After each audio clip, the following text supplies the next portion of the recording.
Kijiji cha Lupembe wote inabidi tukutane pale kwa binti Ngalua tujue jinsi gani tunamchangia mwenzetu kuhusiana na taarifa zimeshafikia. Sasa wache walie, sisi tucheze usiku. Baba, nimekuja kukuona. Nimekuja kupona nyumbani kwako. Muda wangu umefika wa kurithi vile ulivyoniachia.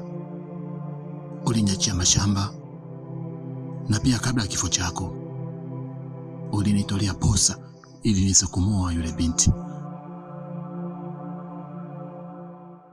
Msalimie mama. Mwambie Woroto Ulogo umefanikiwa, lakini mambo bado sana.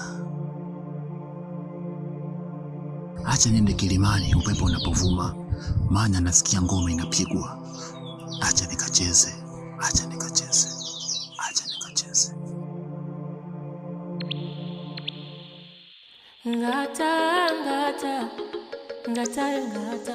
Ngata oh, ngata.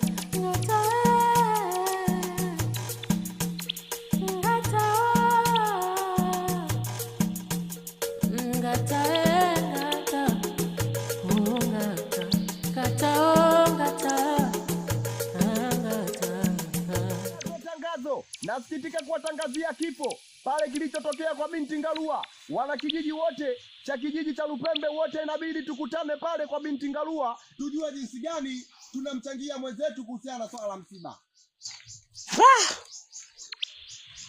Sasa hizi ishachukua mtu.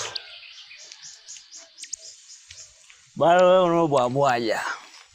Msimu.